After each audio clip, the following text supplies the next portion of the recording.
ಪ್ರತಿಭಾ ಅವರ ದಿಶಾ ಮೌಲ್ಯಗಳ ಮುಂಬೆಳಕಿನಲ್ಲಿ ವ್ಯಕ್ತಿತ್ವ ವಿಕಸನ, ನಿರಂತರ ಕಲಿಕೆ. ಜ್ಯೋತಿ ಪ್ರೌಢಶಾಲೆಯೊಂದರಲ್ಲಿ ಶಿಕ್ಷಕಿ. ಶಾಲೆಯಲ್ಲಿ ಅವರು ಬೋಧಿಸುವ ವಿಷಯಗಳೆಂದರೆ ಇತಿಹಾಸ, ಭೂಗೋಳ ಮತ್ತು ಹಿಂದಿ. ಸದಾ ಚಟುವಟಿಕೆಯಿಂದಿರುವ ಹಸನ್ಮುಖಿ ಜ್ಯೋತಿ ವಿದ್ಯಾರ್ಥಿಗಳ ಅಚ್ಚುಮೆಚ್ಚಿನ ಅಧ್ಯಾಪಕಿ, ಸಹೋದ್ಯೋಗಿಗಳಿಗೆ ಸ್ಫೂರ್ತಿಯ ಚಿಲುಮೆ ಮತ್ತು ಶಾಲೆಯ ವ್ಯವಸ್ಥಾಪಕ ಸಮಿತಿಯ ಅಭಿಪ್ರಾಯದಲ್ಲಿ ಅತ್ಯುತ್ತಮ ಉದ್ಯೋಗಿ. ಜ್ಯೋತಿಯವರ ಇಡೀ ವ್ಯಕ್ತಿತ್ವದಲ್ಲಿ ಎಂದಿಗೂ ಕುಂದದ ಲವಲವಿಕೆ, ಸಂತೋಷ. ಆದ್ದರಿಂದಲೇ ಅವರ ಸಂಪರ್ಕಕ್ಕೆ ಬರಲು, ಅವರ ಜೊತೆಯಲ್ಲಿ ಕೆಲಸ ಮಾಡಲು ಎಲ್ಲರಿಗೂ ಇಷ್ಟ. ಹೈಸ್ಕೂಲ್ನಲ್ಲಿ ಶಿಕ್ಷಕಿಯಾಗಲು ಕನಿಷ್ಠ ವಿದ್ಯಾರ್ಹತೆ BA BSc ಪದವಿ. ಆದರೆ ಸ್ನಾತಕೋತ್ತರ ಪದವಿಯೊಂದಿಗೆ ಶಿಕ್ಷಕಿಯಾಗಿ ಸೇರಿದ ಜ್ಯೋತಿ PhD ಕೂಡ ಮಾಡಿಕೊಂಡಿದ್ದಾರೆ ಇತಿಹಾಸದಲ್ಲಿ. ಆಧುನಿಕ ವಿಷಯಗಳನ್ನು ಕಲಿಯಲು ಸದಾ ಉತ್ಸುಕರಾಗಿರುವ ಅವರು ಇಗ್ನೌನಿಂದ MBA ಪದವಿಯನ್ನು ಗಳಿಸಿದ್ದಾರೆ. ಕಂಪ್ಯೂಟರ್ ಕಲಿಕೆ ಬಳಕೆಯಲ್ಲಿಯೂ ಆಕೆ ಹಿಂದುಳಿದಿಲ್ಲ. ಈ ವಿಷಯದಲ್ಲಿ ಅವರು ಡಿಪ್ಲೊಮಾ ಮಾಡಿದ್ದಾರೆ. ಭಾಷೆಗಳನ್ನು ಅಭ್ಯಸಿಸುವುದರಲ್ಲಿ ಅವರಿಗೆ ಇನ್ನಿಲ್ಲದ ಆಸಕ್ತಿ. 5 ಭಾಷೆಗಳಲ್ಲಿ ಅವರು ಓದಿ ಬರೆದು ವ್ಯವಹರಿಸಬಲ್ಲರು. ಮಹಿಳೆಯರ ಕುರಿತಂತೆ ಆಳವಾಗಿ ಅಧ್ಯಯನ ಮಾಡಿದ್ದಾರೆ. ಇಷ್ಟಾಗಿ ಸಾಂಸ್ಕೃತಿಕ ವಲಯದಲ್ಲೂ ಆಕೆಯ ಆಸಕ್ತಿ ಮತ್ತು ನೈಪುಣ್ಯಗಳು ಗಮನಾರ್ಹವಾಗಿವೆ. ಜ್ಯೋತಿ ಅವರಿಗೆ ರಂಗ ಚಟುವಟಿಕೆಗಳಲ್ಲಿ ಅಪಾರವಾದ ಆಸ್ಥೆ. ತಮ್ಮ ಶಾಲೆಯ ವಿದ್ಯಾರ್ಥಿಗಳನ್ನು ಸೇರಿಸಿಕೊಂಡು ಅವರು ನಾಟಕದ ತಂಡವೊಂದನ್ನು ನಿರ್ಮಿಸಿದ್ದಾರೆ. ಸೂಕ್ತವಾದ ನಾಟಕಗಳನ್ನು ಆರಿಸಿ ಪ್ರತಿ ವರ್ಷ ಈ ತಂಡದಿಂದ ನಾಟಕಗಳನ್ನು ಆಡಿಸುತ್ತಾರೆ. ರಂಗ ನಿರ್ದೇಶನದಲ್ಲಿ, ಪ್ರಸಾದನ ಕಲೆಯಲ್ಲಿ ಮತ್ತು ರಂಗ ಪರಿಕರಗಳನ್ನು ಕಡಿಮೆ ವೆಚ್ಚದಲ್ಲಿ ಕಲಾತ್ಮಕವಾಗಿ ತಯಾರಿಸುವುದರಲ್ಲಿ ಅವರಿಗೆ ಸಾಕಷ್ಟು ಪರಿಣತಿ ಇದೆ. ಇವೆಲ್ಲವನ್ನೂ ಅವರು ಖ್ಯಾತ ಕಲಾವಿದರನ್ನು ಮತ್ತು ರಂಗಕರ್ಮಿಗಳನ್ನು ಸೂಕ್ಷ್ಮವಾಗಿ ಗಮನಿಸುವುದರ ಮೂಲಕ ಸ್ವತಃ ಕಲಿತುಕೊಂಡಿದ್ದು.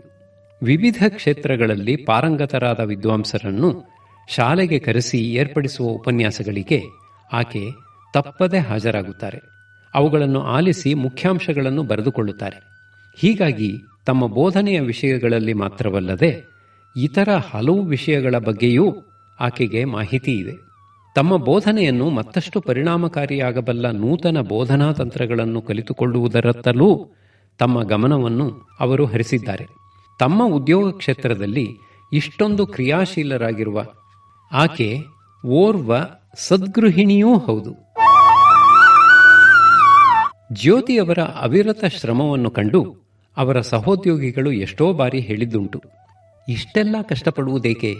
ಇದರಿಂದ ನಿಮಗೇನು ಲಾಭ? ಈ ಕಾಲದ ಮಕ್ಕಳಿಗೆ ಟಿವಿ ನೋಡುವುದರಲ್ಲಿ ಇರುವ ಆಸಕ್ತಿ ವಿದ್ಯೆ ಕಲಿಯುವುದರಲ್ಲಿ ಇಲ್ಲ. ಇಂಥವರಿಗೆ ಪಾಠ ಹೇಳಿಕೊಡಲು ಎಷ್ಟು ಮಹಾವಿದ್ಯೆ ಬೇಕು? ಕನಿಷ್ಠ ಎಷ್ಟು ಕೆಲಸ ಮಾಡಬೇಕೋ ಅಷ್ಟನ್ನು ಮಾಡಿಕೊಂಡು ಸುಮ್ಮನಿದ್ದರಾಗದೆ. ಈ ಮಾತುಗಳೆಲ್ಲ ಜ್ಯೋತಿಯವರ ಕಲಿಯುವ ಉತ್ಸಾಹಕ್ಕೆ ತಣ್ಣೀರೆರಚಿಲ್ಲ. ಈ ಬಗೆಯ ನಿರಂತರ ಸಾಧನೆಗಾಗಿ ಜ್ಯೋತಿಯವರಿಗೆ ಇತರರಿಗಿಂತ ಹೆಚ್ಚಿನ ಸಂಬಳವೇನಾದರೂ ದೊರೆಯುತ್ತದೆಯೇ? ಇಲ್ಲ, ಖಂಡಿತ ಇಲ್ಲ. ಮಾತ್ರವಲ್ಲ, ಈ ಎಲ್ಲ ವಿದ್ಯೆಗಳನ್ನೂ ಜ್ಯೋತಿ ತಮ್ಮ ಸ್ವಂತ ಖರ್ಚಿನಲ್ಲಿ ಕಲಿತಿದ್ದಾರೆ. ಇಷ್ಟೆಲ್ಲ ಪರಿಣತಿಯನ್ನು ಗಳಿಸಿರುವುದಕ್ಕಾಗಿ ಅವರಿಗೆ ವಿಶೇಷ ಬಡ್ತಿಯೂ ದೊರೆತಿಲ್ಲ, ವೇತನದಲ್ಲಿ ಹೆಚ್ಚಳವೂ ಇಲ್ಲ, ನೌಕರಿಯಲ್ಲಿ ಬಡ್ತಿಯೂ ಇಲ್ಲ ಎಂದ ಮೇಲೆ ಅವರೇಕೆ ಇಷ್ಟನ್ನೆಲ್ಲ ಕಲಿತುಕೊಳ್ಳುತ್ತಾರೆ? ಇದು ಹಲವರನ್ನು ಕಾಡುವ ಪ್ರಶ್ನೆ. ಜ್ಯೋತಿ ಅವರು ನಗುನಗುತ್ತಾ ಉತ್ತರಿಸುತ್ತಾರೆ, ಹೀಗೆ ಸತತವಾಗಿ ವಿವಿಧ ವಿಷಯಗಳನ್ನು ಕಲಿತುಕೊಳ್ಳುವುದರಿಂದ ನನ್ನ ಮನಸ್ಸು ತಿಳಿಯಾದ ಆನಂದದಿಂದ ತುಂಬಿರುತ್ತದೆ, ಬುದ್ಧಿ ಚುರುಕಾಗಿರುತ್ತದೆ. ಉದ್ಯೋಗದಲ್ಲಿ ಮಾತ್ರವಲ್ಲ, ಜೀವನದಲ್ಲಿಯೂ ಬಣ್ಣಿಸಲಾಗದ ತೃಪ್ತಿ ತುಂಬಿದೆ. ನನ್ನ ಶ್ರಮಕ್ಕೆ ಇದು ಯಥೇಚ್ಛವಾದ ಪ್ರತಿಫಲ ಅಲ್ಲವೇ? ಹಾಗೆಂದು ಜ್ಯೋತಿಯವರ ಸಾಧನೆಗೆ ಪ್ರತಿಯಾಗಿ ದೊರಕಿರುವುದು ಕೇವಲ ಆತ್ಮಸಂತೋಷ ಎನ್ನುವಂತಿಲ್ಲ. ಅವರ ಬಗ್ಗೆ ಎಲ್ಲರಿಗೂ ಅಪರಿಮಿತವಾದ ಗೌರವವಿದೆ. ಆಕೆಯ ತಿಳುವಳಿಕೆಯ ವಿಸ್ತಾರವನ್ನೂ ಕೆಲಸದಲ್ಲಿ ಅವರಿಗಿರುವ ಮುತುವರ್ಜಿಯನ್ನೂ ಕಂಡು ಹಲವು ಶಿಕ್ಷಣ ಸಂಸ್ಥೆಗಳು ಹೆಚ್ಚಿನ ಅಧಿಕಾರ ಮತ್ತು ಸಂಬಳದ ಆಫರ್ ನೀಡಿ ಅವರು ತಮ್ಮ ಸಂಸ್ಥೆಗೆ ಸೇರಿಕೊಳ್ಳುವಂತೆ ಮನವೊಲಿಸುವ ಯತ್ನ ಮಾಡಿವೆ. ಹಲವು ಕಾರ್ಯಾಗಾರಗಳಲ್ಲಿ ಆಕೆಯನ್ನು ಸಂಪನ್ಮೂಲ ವ್ಯಕ್ತಿಯನ್ನಾಗಿ ಆಹ್ವಾನಿಸಲಾಗಿದೆ. ವಿದ್ಯಾರ್ಥಿ ವೃಂದ ಮತ್ತು ಸಹೋದ್ಯೋಗಿ ಸಮುದಾಯ ಅನೇಕ ವಿಷಯಗಳ ಪರಾಮರ್ಶೆಗಾಗಿ ಅವರ ಬಳಿ ಸಾರುತ್ತವೆ. ವಿದ್ಯೆಯೊಡನೆ ವಿನಯವೂ ಅವರಲ್ಲಿ ತುಂಬಿರುವುದರಿಂದ ಅವರು ಎಲ್ಲರಿಗೂ ಬೇಕಾದವರಾಗಿದ್ದಾರೆ. ಅವರ ಜೀವನ ಸಾರ್ಥಕತೆಯಿಂದ ಕೂಡಿದೆ. ಜೀವನದಲ್ಲಿ ಉತ್ಸಾಹದ ಊಟೆ ಬತ್ತಿ ಹೋಗದಂತೆ ಬದಲಾಗಿ ಎತ್ತರೆತ್ತರಕ್ಕೆ ಚಿಮ್ಮುವಂತೆ ಮಾಡಬಲ್ಲ ಅದ್ಭುತ ಕಾರ್ಯಪ್ರಣಾಳಿ ನಿರಂತರ ಕಲಿಕೆ. ನಿರ್ಮಲವಾದ ಸಂತೋಷವನ್ನು ಧಾರಾಳವಾಗಿ ದೊರಕಿಸಿಕೊಡುವ, ಗೆಲುವಿನ ಮನಸ್ಥಿತಿಯನ್ನು ಕಾಪಾಡಿಕೊಡುವ ಅನುಪಮ ಅಭ್ಯಾಸ ನಿರಂತರ ಕಲಿಕೆ. ವೈಫಲ್ಯ, ವಿಯೋಗ, ಆಘಾತ, ಅಪಘಾತಗಳಿಂದ ಉಂಟಾಗುವ ನೋವನ್ನು ಶಮನ ಮಾಡುವ ಉತ್ತಮ ಔಷಧ ನಿರಂತರ ಕಲಿಕೆ. ವೇಗವಾಗಿ ಬದಲಾಗುತ್ತಿರುವ ಸಾಮಾಜಿಕ ಪರಿಸರದಲ್ಲಿ ವ್ಯಕ್ತಿಯೊಬ್ಬ ಸದಾ ಪ್ರಸ್ತುತನಾಗಿ ಇರುವಂತೆ ಮಾಡಬಲ್ಲ ಏಕೈಕ ಸಾಧನ ನಿರಂತರ ಕಲಿಕೆ. ತಲೆಮಾರಿನ ಅಂತರವನ್ನು ಅಳಿಸಿ ಹಾಕಬಲ್ಲ ಪರಿಣಾಮಕಾರಿ ಇರೇಸರ್ ನಿರಂತರ ಕಲಿಕೆ. ಎಲ್ಲಕ್ಕಿಂತ ಮಿಗಿಲಾಗಿ ಆಸ್ತಿ, ಅಧಿಕಾರ, ಅಂತಸ್ತುಗಳಿಂದ ಸಮಾಜದಲ್ಲಿ ಗಣ್ಯ ವ್ಯಕ್ತಿಗಳು ಎನಿಸಿಕೊಂಡವರಿಂದಲೂ ಗೌರವ, ಆದರಗಳನ್ನು ತಕ್ಷಣ ಹೊಮ್ಮಿಸಬಲ್ಲ ಸ್ವಯಂಚಾಲಿತ ಸ್ಟಾರ್ಟರ್ ನಿರಂತರ ಕಲಿಕೆ. ಯಶಸ್ಸಿನತ್ತ ನಾವು ಸತತವಾಗಿ ಮತ್ತು ಚೈತನ್ಯಪೂರ್ಣವಾಗಿ ಮುನ್ನಡೆಯಲು ಸಾಧ್ಯವಾಗುವುದು ನಿರಂತರ ಕಲಿಕೆಯ ಮೂಲಕವೇ. ವಿಜ್ಞಾನದ ಅದ್ಭುತ ಆವಿಷ್ಕಾರಗಳಿಂದ ಮತ್ತು ಮಾಹಿತಿ ತಂತ್ರಜ್ಞಾನ ಕ್ಷೇತ್ರದಲ್ಲಿ ಅಚ್ಚರಿ ಮೂಡಿಸುವಷ್ಟು ತೀವ್ರಗತಿಯಿಂದ ನಡೆಯುತ್ತಿರುವ ನಿರಂತರ ಕ್ರಾಂತಿಯಿಂದ ಈಗ ಪ್ರತಿ 2 ವರ್ಷಗಳಿಗೊಮ್ಮೆ ಜಗತ್ತಿನ ಸಮಗ್ರ ಜ್ಞಾನರಾಶಿ ದ್ವಿಗುಣಗೊಳ್ಳುತ್ತಿದೆ. ಹಳೆಯ ನಂಬಿಕೆಗಳು ಮತ್ತು ಗ್ರಹಿಕೆಗಳು ಸಂಪೂರ್ಣವಾಗಿ ಅಥವಾ ಭಾಗಶಃ ಅಪ್ರಸ್ತುತವೆಂದು ಸಾಬೀತಾಗುತ್ತಿವೆ. ಇವುಗಳ ಸ್ಥಾನವನ್ನು ಹೊಸ ಚಿಂತನೆಗಳು, ನೂತನ ದೃಷ್ಟಿಕೋನಗಳು, ನವೀನ ವಿವರಣೆಗಳು ಅಲಂಕರಿಸುತ್ತಿವೆ. ಹೀಗೆ ನಮ್ಮ ಸುತ್ತಮುತ್ತಲ ಪ್ರಪಂಚ ಆಧುನಿಕ ಜ್ಞಾನದಿಂದ ಶಕ್ತಿಪೂರ್ಣವಾಗಿ ಸ್ಪಂದಿಸುತ್ತಿರುವಾಗ ನಾವು ಮಾತ್ರ ಜಗತ್ತಿನ ಜೊತೆ ಹೆಜ್ಜೆ ಹಾಕುವುದಿಲ್ಲ ಎಂದರೆ ಹಾಸ್ಯಾಸ್ಪದ ಎನಿಸುವುದಿಲ್ಲವೇ? ನಾವು ಎಲ್ಲರಿಗೆ ಸರಿಸಮವಾಗಿ ಅಥವಾ ಹೆಚ್ಚಾಗಿ ಜ್ಞಾನಾರ್ಜನೆ ಮಾಡಲು ಸಾಧ್ಯವಾದರೆ ಮಾತ್ರ ಸಮಾಜದಲ್ಲಿ ಸಮ್ಮಾನಪೂರ್ವಕವಾಗಿ ಅಂಗೀಕರಿಸಲ್ಪಡುತ್ತೇವೆ. ಇಲ್ಲದಿದ್ದರೆ ಉಪೇಕ್ಷಿತರಾಗಿ ಮೂಲೆಗುಂಪಾಗುವುದನ್ನು ಬಿಟ್ಟು ನಮಗೆ ಅನ್ಯ ಮಾರ್ಗವಿಲ್ಲ. ಎಂದರೆ ನಿರಂತರವಾಗಿ ಕಲಿಯುತ್ತಿರುವವರೆಗೆ ಮಾತ್ರ ನಾವು ನಿಜವಾದ ಅರ್ಥದಲ್ಲಿ ಜೀವಿಸುತ್ತೇವೆ ಎಂದರ್ಥ. ಇನ್ನೂ ಸರಿಯಾಗಿ ಹೇಳಬೇಕೆಂದರೆ ಕಲಿಕೆಯೇ ಬದುಕು ಅಲ್ಲವೇ? ನಿರಂತರ ಕಲಿಕೆ ಇಂದು ನಮ್ಮ ಆಯ್ಕೆಯ ವಿಷಯವಾಗಿ ಉಳಿದಿಲ್ಲ. ಅದು ಅತ್ಯಗತ್ಯವಾಗಿ ಪರಿಣಮಿಸಿದೆ. ಖ್ಯಾತ ವಾಗ್ಮಿ ಬ್ರಿಯಾನ್ ಟ್ರೇಸಿ ಇಂದಿನ ಉದ್ಯೋಗ ಕ್ಷೇತ್ರದಲ್ಲಿ ನಡೆಯುತ್ತಿರುವ ಉತ್ಕ್ರಾಂತಿಯತ್ತ ನಮ್ಮ ಗಮನವನ್ನು ಹೀಗೆ ಸೆಳೆಯುತ್ತಾರೆ. 50 ಹಾಗೂ 60ರ ದಶಕಗಳಲ್ಲಿ ಕಾಲೇಜು ಶಿಕ್ಷಣವನ್ನು ಮುಗಿಸಿಕೊಂಡು ದೊಡ್ಡ ಕಂಪನಿಯೊಂದರಲ್ಲಿ ನೌಕರಿ ಗಳಿಸಿದರಾಯಿತು, ನಿವೃತ್ತಿ ಹೊಂದುವವರೆಗೆ ಆ ಉದ್ಯೋಗದಲ್ಲೇ ಖಾಯಮ್ಮಾಗಿ ಉಳಿಯಬಹುದು ಎಂಬ ನಂಬಿಕೆ ಸರ್ವೇ ಸಾಮಾನ್ಯವಾಗಿತ್ತು. ಹಳೆಯ ಕಾಲದ ನಂಬಿಕೆಯ ಪ್ರಕಾರ ಜೀವನವನ್ನು ವಿದ್ಯಾರ್ಜನೆ ಮಾಡುವ ಹಂತ, ಧನ ಸಂಪಾದನೆಯ ಹಂತ ಮತ್ತು ವಿಶ್ರಾಂತ ಜೀವನದ ಹಂತ ಎಂದು 3 ಭಾಗಗಳಾಗಿ ವಿಂಗಡಿಸಬಹುದಾಗಿತ್ತು. ನಿವೃತ್ತ ಜೀವನಕ್ಕೆ ಕಂಪನಿ ನೀಡುವ ಪಿಂಚಣಿ ಹಣ ಮತ್ತು ಸ್ವತಃ ಉಳಿತಾಯ ಮಾಡಿದ ಹಣ ಆಸರೆಯಾಗುತ್ತಿತ್ತು. ಆದರೆ ಇಂದು ಉದ್ಯೋಗ ಕ್ಷೇತ್ರದ ರೀತಿನೀತಿಗಳು ಮತ್ತು ಅಗತ್ಯಗಳು ತ್ವರಿತವಾಗಿ ಬದಲಾಗುತ್ತಿವೆ. ಈಗ ಉದ್ಯೋಗಸ್ಥರಾದ ನೀವು ನಿಮ್ಮನ್ನು ಮತ್ತೆ ಮತ್ತೆ ಕೇಳಿಕೊಳ್ಳಬೇಕಾದ ಪ್ರಶ್ನೆ ಎಂದರೆ, ನನ್ನ ಮುಂದಿನ ನೌಕರಿ ಯಾವುದು, ಎಲ್ಲಿ ಎಂದು. ನಿಮಗೊಂದು ಪ್ರಶ್ನೆ, ನಿಮ್ಮಲ್ಲಿರುವ ಅತ್ಯಮೂಲ್ಯ ಆಸ್ತಿ ಯಾವುದು? ಯಾವ ಆಸ್ತಿ ನಿಮಗೆ ನಿರಂತರವಾಗಿ ಹಣ ತಂದುಕೊಡಬಲ್ಲದು? ನೀವು ತುಂಬ ಧನಾಢ್ಯ ಹಿನ್ನೆಲೆಯುಳ್ಳವರಲ್ಲದಿದ್ದರೆ ಈ ಪ್ರಶ್ನೆಗೆ ಉತ್ತರ ಏನೆಂದರೆ ನಿಮ್ಮಲ್ಲಿರುವ ಕಲಿಯುವ ಸಾಮರ್ಥ್ಯ ಎಂದು. ಇದೇ ಹಣ ಗಳಿಸುವ ಸಾಮರ್ಥ್ಯವೂ ಹೌದು. ನಿಮ್ಮ ತಿಳಿವಳಿಕೆ ಹಾಗೂ ಕೌಶಲವನ್ನು ಸಮಯೋಚಿತವಾಗಿ ಮತ್ತು ಅಪೇಕ್ಷಿತ ಫಲಿತಾಂಶ ದೊರೆಯುವಂತೆ ಅನ್ವಯಿಸಬಲ್ಲ ನಿಮ್ಮ ಸಾಮರ್ಥ್ಯಕ್ಕೇ ಇತರರು ಹಣ ತೆರುವುದು ಎಂದು. ಈ ಹಿನ್ನೆಲೆಯಲ್ಲಿ ನಿರಂತರ ಕಲಿಕೆಯನ್ನು ನಾವು ಎಷ್ಟು ಗಂಭೀರವಾಗಿ ಪರಿಗಣಿಸಬೇಕು? ನಿರಂತರವಾಗಿ ಕಲಿಯುತ್ತಿರಬೇಕು ಎನ್ನುವುದು ನಿರ್ವಿವಾದದ ಸಂಗತಿ. ಆದರೆ ಏನನ್ನು ಕಲಿಯಬೇಕು? ಅದನ್ನು ನೀವು ನಿಮ್ಮ ಜೀವನದ ಗುರಿಗೆ ಅನುಗುಣವಾಗಿ ನಿರ್ಧರಿಸಿಕೊಳ್ಳಬೇಕು. ಉದ್ಯೋಗ ದೊರೆಯುವವರೆಗೆ ನಿಮಗೆ ಇಷ್ಟವಾದ ವೃತ್ತಿಯನ್ನು ಸೇರಲು ಸಹಾಯಕವಾಗುವ ವಿಷಯವನ್ನು ಕಲಿಯುವುದು ನಿಮ್ಮ ಪಾಲಿಗೆ ಪ್ರಧಾನವೆನಿಸಬಹುದು. ಉದ್ಯೋಗ ಸಿಕ್ಕ ಮೇಲೆ ನಿಮ್ಮ ಸಾಮರ್ಥ್ಯ ಮತ್ತು ಕೌಶಲ್ಯಗಳನ್ನು ಉಳಿಸಿ ಬೆಳೆಸಬಲ್ಲ ಅನೇಕ ವಿಷಯಗಳನ್ನು ಪ್ರಯತ್ನಪೂರ್ವಕವಾಗಿ ಕಲಿತುಕೊಳ್ಳುವುದು ನಿಮ್ಮ ಆದ್ಯತೆಯನ್ನು ಪಡೆದುಕೊಳ್ಳಲೇಬೇಕು. ಅಯ್ಯೋ, ಹೊಸ ವಿಷಯಗಳನ್ನು ಕಲಿಯದಿದ್ದರೆ ತಾನೇ ಏನು? ಈಗ ತಿಳಿದುಕೊಂಡಿರುವಷ್ಟರಲ್ಲೇ ಹೇಗೋ ನಿಭಾಯಿಸಿದರೆ ಆಯಿತಲ್ಲ. ಹೊಸದಾಗಿ ಕಲಿಯದಿದ್ದರೆ ನಾನು ಇದ್ದಲ್ಲೇ ಇರುತ್ತೇನೆ, ಅಷ್ಟೇ ತಾನೇ ಎನ್ನುವ ಅಲ್ಪತೃಪ್ತಿ ಹಲವರದು. ಆದರೆ ಬಲ್ಲವರು ಇಂಥ ಮನೋಭಾವದವರನ್ನು ಎಚ್ಚರಿಸುತ್ತಾರೆ.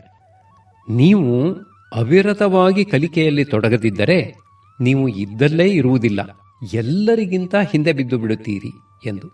ಏನನ್ನೂ ಕಲಿಯದೆ ಮಣ್ಣಿನ ಮುದ್ದೆಯಂತಿರುವವರ ಪಾಲಿಗೆ ಕೀಳರಿಮೆ, ಅವಮಾನ, ತಿರಸ್ಕಾರಗಳು ಕಟ್ಟಿಟ್ಟ ಬುತ್ತಿ. ಹಾಗೆಯೇ ನಿರಂತರ ಕಲಿಯುವವರಿಗೆ ಗೌರವ, ಆದರ, ಪುರಸ್ಕಾರಗಳು ಎಲ್ಲೆಡೆಗಳಿಂದ ಸಲ್ಲುತ್ತವೆ. ಯಾವ ಫಲ ಅಪೇಕ್ಷಣೀಯ? ನಿಮ್ಮ ವೃತ್ತಿಯಲ್ಲಿ ಮುಂದುವರಿಯಲು ಪೂರಕವಾಗುವ ವಿಷಯಗಳಿಗೆ ಪ್ರಥಮ ಆದ್ಯತೆಯನ್ನಿತ್ತು ಕಲಿಯುವುದು ಜಾಣ್ಮೆಯ ಲಕ್ಷಣ. ಆದರೆ ಕಲಿಕೆ ಇಷ್ಟಕ್ಕೆ ಮಾತ್ರ ಸೀಮಿತಗೊಂಡರೆ ಅದು ಅತ್ಯಂತ ವಿಷಾದನೀಯ.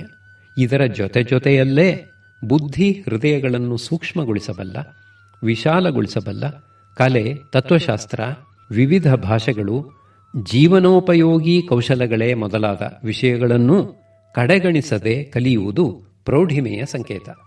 ಯಾವುದೇ ವಿಷಯವನ್ನು ಇದನ್ನೇಕೆ ಕಲಿಯಬೇಕು, ಇದರಿಂದೇನು ಲಾಭ ಎಂದು ಉಪೇಕ್ಷಿಸಬೇಡಿ. ವಿದ್ಯೆ ಎಂದಿಗೂ ವ್ಯರ್ಥವಾಗುವುದಿಲ್ಲ. ಅಷ್ಟೇ ಅಲ್ಲ, ವಿದ್ಯೆ ಅಪೂರ್ವವಾದ ನಿಧಿ. ವಿದ್ಯೆ ಶಕ್ತಿಯ ಉಗಮ ಸ್ಥಾನ. ನೀವು ಎಷ್ಟೆಷ್ಟು ಕಲಿಯುತ್ತೀರೋ ಅಷ್ಟಷ್ಟು ಬೆಳೆಯುತ್ತೀರಿ. ಇದನ್ನು ನೆನಪಿಟ್ಟುಕೊಂಡು ಪ್ರತಿದಿನ ಹೊಸ ವಿಷಯವೊಂದನ್ನು ಕಲಿಯುವ ಸಂಕಲ್ಪ ಮಾಡಿ. ಕನಿಷ್ಠ ಪಕ್ಷ ದಿನಕ್ಕೊಂದು ಹೊಸ ಶ್ಲೋಕವನ್ನೋ, ಸುಭಾಷಿತವನ್ನೋ, ನಾಣ್ಣುಡಿಯನ್ನೋ, ಶಬ್ದದ ಸ್ಪೆಲ್ಲಿಂಗ್ ಅನ್ನೋ ಕಲಿಯಲಾರದಷ್ಟು ಸಮಯ ಮತ್ತು ಸಾಮರ್ಥ್ಯಗಳ ಅಭಾವ 95% ಜನರಿಗೆ ಇರುವುದಿಲ್ಲ. ಸಮಯವನ್ನು ಹಾಳು ಮಾಡದೆ ಕಲಿಕೆಯಲ್ಲಿ ತೊಡಗಿ. ಮಾನವನ ಮನಸ್ಸು ಸದಾ ಹೊಸತನ್ನು ಪಡೆಯಲು ಹಪಹಪಿಸುವ ಸ್ವಭಾವದ್ದು. ಆದ್ದರಿಂದ ಹೊಸ ವಿಷಯಗಳನ್ನು ನಿರಂತರವಾಗಿ ಕಲಿಯುವುದು ಮನಸ್ಸನ್ನು ಸಂತೋಷವಾಗಿಡಲು ಸುಲಭ ಮಾರ್ಗ. ಕಲಿಯುತ್ತಾ ಮನಸ್ಸು ಕಲಿಯುವ ಪ್ರಕ್ರಿಯೆಯಲ್ಲೇ ಆನಂದವನ್ನು ಕಂಡುಕೊಳ್ಳುತ್ತದೆ. ಇದರ ಜೊತೆಗೆ ಹಲವನ್ನು ಬಲ್ಲವರಿಗೆ ಇತರರಿಂದ ಮೆಚ್ಚುಗೆ, ಗೌರವಗಳು ನಿಶ್ಚಯವಾಗಿ ಸಂದಾಯವಾಗುತ್ತವೆ. ಅದಾಗಲೇ ಸಂತಸವಾಗಿರುವ ಮನಸ್ಸು ಸಾರ್ಥಕ್ಯವನ್ನೂ ಪಡೆದುಕೊಳ್ಳುತ್ತದೆ, ಪುಳಕಗೊಳ್ಳುತ್ತದೆ. ಇಷ್ಟು ಸುಲಭವಾಗಿ, ಸಹಜವಾಗಿ ಮನಸ್ಸನ್ನು ಖುಷಿಯಾಗಿಡಲು ಸಾಧ್ಯವಾಗಿರುವಾಗ ಕೃತಕ ಸಂತೋಷಕಾರಕ ಉಪಾಯಗಳಿಗೆ ಏಕೆ ಮೊರೆ ಹೋಗಬೇಕು? ಅದೂ ಅಲ್ಲದೆ ಮನಸ್ಸನ್ನು ಸಂತೋಷದಿಂದಿಡಲು ನಿರಂತರ ಕಲಿಕೆ ಎಂಥ ಗೌರವಾನ್ವಿತ ಮಾರ್ಗ. 1990ರಿಂದ ನಡೆಯುತ್ತಿರುವ ವೈಜ್ಞಾನಿಕ ಸಂಶೋಧನೆಗಳು ಹೊಸ ಕಲಿಕೆಯ ಮತ್ತು ಆಳವಾದ ಚಿಂತನೆಯ ಸವಾಲುಗಳನ್ನು ಎದುರಿಸಿ ಪ್ರಚೋದಿಸಲ್ಪಟ್ಟಿರುವ ಮೆದುಳು ಉಲ್ಲಾಸಭರಿತವಾದ ವೃದ್ಧಾಪ್ಯಕ್ಕೆ ಇರುವ ಅನನ್ಯ ಸಾಧನ ಎಂದು ತೋರಿಸಿಕೊಟ್ಟಿವೆ. ನಿರಂತರ ಕಲಿಕೆಯ ಪ್ರಖ್ಯಾತ ಪ್ರತಿಪಾದಕಿ ನ್ಯಾನ್ಸಿ ಮೆರ್ಜ್ ನಾರ್ಡ್ಸ್ಟಾರ್ಮ್ ಅವರು ಹೇಳುತ್ತಾರೆ, ಮನಸ್ಸನ್ನು ಚುರುಕಾಗಿ ಇಟ್ಟುಕೊಳ್ಳುವುದರಿಂದ ಆಗುವ ಲಾಭಗಳನ್ನು ಗಮನಿಸಿದರೆ ಆಶ್ಚರ್ಯವೆನಿಸುತ್ತದೆ. ಮೆದುಳನ್ನು ನಿರಂತರ ಕಲಿಕೆಯಲ್ಲಿ ತೊಡಗಿಸುವುದೆಂದರೆ ಅದನ್ನು ಹೆಲ್ತ್ ಕ್ಲಬ್ಗೆ ಕಳಿಸಿ ವ್ಯಾಯಾಮ ಮಾಡಿಸಿದಂತೆಯೇ. ಚುರುಕಾಗಿರುವ ಮನಸ್ಸು ದೈಹಿಕವಾದ ಕ್ರಿಯೆಗಳನ್ನು ಪ್ರಚೋದಿಸುತ್ತದೆ ಮತ್ತು ಉತ್ಸಾಹವನ್ನು ಹೆಚ್ಚಿಸುತ್ತದೆ. ನಿರಂತರ ಕಲಿಕೆ ಆರೋಗ್ಯವನ್ನು ಉತ್ತಮವಾಗಿಡುವ ಅತ್ಯುತ್ತಮ ಉಪಕರಣ ಎಂದು. ವೃದ್ಧಾಪ್ಯದ ಮಾತಂತಿರಲಿ, ಸದಾ ಯೌವನಸ್ಥರಾಗಿಯೇ ಇರಬೇಕೆಂಬ ಆಸೆ ಯಾರಿಗಿರುವುದಿಲ್ಲ? ನಿರಂತರ ಕಲಿಕೆ ನಿಮ್ಮನ್ನು ಎಂದೆಂದಿಗೂ ಯುವಕ ಯುವತಿಯರನ್ನಾಗಿಯೇ ಇರಿಸುತ್ತದೆ. ನಿರಂತರ ಕಲಿಕೆಯಲ್ಲಿ ನಿರತರಾಗಿರುವವರಿಗೆ ಅನಗತ್ಯವಾಗಿ ಚಿಂತಿಸಲು, ಕೊರಗಲು ಅವಕಾಶವೇ ಇರುವುದಿಲ್ಲ. ಕಲಿಕೆಯಿಂದ ದೊರೆಯುವ ಆನಂದ ಮನಸ್ಸನ್ನು ಕುಗ್ಗಲು ಬಿಡುವುದಿಲ್ಲ. ಉಲ್ಲಾಸ, ಉತ್ಸಾಹಗಳಿಂದ ಕೂಡಿ ಆರೋಗ್ಯಶಾಲಿಯಾಗಿರುವ ಮನಸ್ಸು ದುಬಾರಿ ಆಂಟಿ ಏಜಿಂಗ್ ಕ್ರೀಮ್ಗಳಿಗಿಂತ ಶಾಶ್ವತವಾದ ಪರಿಣಾಮ ಬೀರುತ್ತದೆ. ನಿರಂತರ ಕಲಿಕೆಯಿಂದ ಉಂಟಾಗುವ ಸತ್ಪರಿಣಾಮಗಳು ಅನೇಕ. ಆಧುನಿಕ ಸಮಾಜದ ರೀತಿ ರಿವಾಜುಗಳನ್ನು, ಆಗುಹೋಗುಗಳನ್ನು ಅರಿತುಕೊಳ್ಳಲು ನಿರಂತರ ಕಲಿಕೆ ಸಹಾಯ ಮಾಡುತ್ತದೆ. ನಿರಂತರ ಕಲಿಕೆಯಿಂದ ನಮ್ಮ ಮನಸ್ಸಿನಲ್ಲಿ ಅತಿ ಉಪಯುಕ್ತವಾದ ಜ್ಞಾನ ಭಂಡಾರವೊಂದು ನಿರ್ಮಾಣಗೊಳ್ಳುತ್ತದೆ. ನಮಗೆ ಬೇಕೆಂದಾಗ ಆ ಭಂಡಾರದಿಂದ ಚಿಂತನೆಗಳನ್ನು ಹೊರಗೆ ತೆಗೆದು ಉಪಯೋಗಿಸಿಕೊಳ್ಳಬಹುದು. ನಿರಂತರ ಕಲಿಕೆಯಿಂದ ವಿವಿಧ ಕ್ಷೇತ್ರಗಳಲ್ಲಿ ನಿಪುಣರಾದ ಹಲವು ಜನರ ಸಂಪರ್ಕಕ್ಕೆ ನಾವು ಬರುವಂತಾಗುತ್ತದೆ. ಸರಿಯಾದ ತೀರ್ಮಾನಗಳನ್ನು ಬೇಗ ತೆಗೆದುಕೊಳ್ಳಲು, ಸಮಸ್ಯೆಗಳನ್ನು ಬಗೆಹರಿಸಲು, ಹೆಚ್ಚಿನ ಮಾಹಿತಿಯೊಂದಿಗೆ ಕೆಲಸ ಮಾಡಲು ಮತ್ತು ವಿಮರ್ಶಾತ್ಮಕವಾಗಿ ಆಲೋಚಿಸಲು ನಿರಂತರ ಕಲಿಕೆ ಬಹಳ ಸಹಕಾರಿ. ನಿರಂತರ ಕಲಿಕೆಯಿಂದ ನಮ್ಮ ಶಬ್ದ ಭಂಡಾರವೂ ಇನ್ನಷ್ಟು ಮತ್ತಷ್ಟು ಶ್ರೀಮಂತವಾಗುತ್ತದೆ.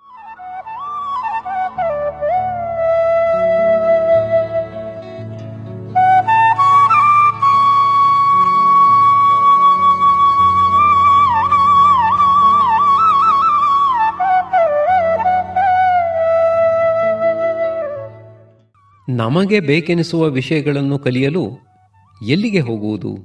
ನಮಗೆ ಅವನ್ನು ಕಲಿಸುವವರು ಯಾರು? ಈ ದಿನಗಳಲ್ಲಿ ಇದೊಂದು ದೊಡ್ಡ ಸಮಸ್ಯೆಯೇ ಅಲ್ಲ. ನಿಜ ಹೇಳಬೇಕೆಂದರೆ ಇಂದು ನಾವು ದಡ್ಡರಾಗಿರುವುದಕ್ಕೆ ನೆಪ ಕೊಡುವಂತೆಯೇ ಇಲ್ಲ. ಎಲ್ಲ ಮಾಹಿತಿಗಳನ್ನು ಒಮ್ಮೆ ಕ್ಲಿಕ್ ಮಾಡಿ ಪಡೆದುಕೊಳ್ಳಲು ಇಂಟರ್ನೆಟ್ ಇದೆ.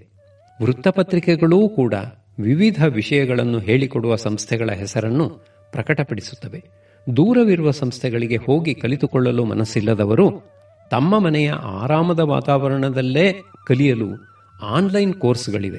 ಅಲ್ಲಲ್ಲಿ ವಿಚಾರ ಸಂಕಿರಣಗಳು, ಕಾರ್ಯಾಗಾರಗಳು, ಸಿಂಪೋಸಿಯಂಗಳು ನಡೆಯುತ್ತಿರುತ್ತವೆ. ಈ ಬಗೆಯ ಕಲಿಕೆಗೆ ಹಣ ಖರ್ಚಾಗುತ್ತದೆ ಎನ್ನುವುದಂತೂ ನಿಜ. ಆದರೆ ಶ್ರೇಷ್ಠವಾದ ವಿಚಾರಗಳನ್ನು ಕಷ್ಟಪಟ್ಟಾದರೂ ಕಲಿಯುವುದು ಒಳ್ಳೆಯದು.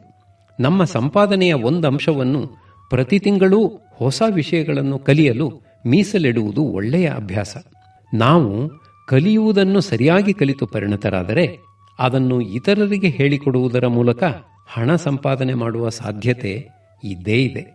ಆದರೆ ಹಣವನ್ನು ಖರ್ಚು ಮಾಡದೆಯೇ ಹೊಸ ವಿಷಯಗಳನ್ನು ಕಲಿಯಬಹುದು. ವಿಭಿನ್ನ ವಿಷಯಗಳಲ್ಲಿ ಪ್ರತಿಭೆ ಇರುವ ಸ್ನೇಹಿತರು ತಮ್ಮ ಪರಿಣತಿಯನ್ನು ಪರಸ್ಪರ ಹಂಚಿಕೊಳ್ಳಬಹುದು.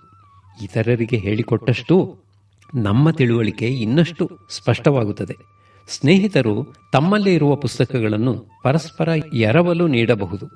ಬೇರೆ ಬೇರೆ ಭಾಷೆಯ ಗೆಳೆಯರು ಒಟ್ಟಿಗೆ ಸೇರಿದಾಗ ಕಾಡು ಹರಟೆಯಲ್ಲಿ ಕಾಲಹರಣ ಮಾಡದೆ ಪರಸ್ಪರರ ಭಾಷೆಗಳನ್ನು ಕಲಿತುಕೊಳ್ಳಬಹುದು. ಗೆಳೆಯರಿಂದ ಕಲಿಯುವುದು ಒಂದು ಆನಂದದಾಯಕ ಅನುಭವ ಕೂಡ. ಆದರೆ ಕಲಿಸುವವರಲ್ಲಿ ಸೌಜನ್ಯ ಹಾಗೂ ಕಲಿಯುವವರಲ್ಲಿ ವಿನಯ ಇರಲೇಬೇಕು. ನಿರಂತರ ಕಲಿಕೆ ಅಸಂಖ್ಯ ಲಾಭಗಳನ್ನು ತಂದುಕೊಡುವ ಅಭ್ಯಾಸ. ಸೋಮಾರಿತನದ ಸೌಖ್ಯವನ್ನು ಮೀರಿ ಕಲಿಕೆಯಲ್ಲಿ ತೊಡಗಬಲ್ಲವರಿಗೆ ದೊರಕುವ ಸಂತೋಷ, ಆತ್ಮವಿಶ್ವಾಸಗಳು ಆಲಸ್ಯದಿಂದ ದಕ್ಕುವ ಆರಾಮಕ್ಕಿಂತ ಎಷ್ಟೋ ಪಟ್ಟು ಉತ್ತಮವಾದವು ಎನ್ನುವ ಅರಿವು ಮೂಡುತ್ತದೆ. ಕಲಿಯುವುದಕ್ಕೆ ಸಿದ್ಧವಾದ ಮನಸ್ಸಿದ್ದರೆ ವಯಸ್ಸು, ಅಂತಸ್ತುಗಳೂ ಕಲಿಕೆಗೆ ಭಂಗ ತರಲಾರವು.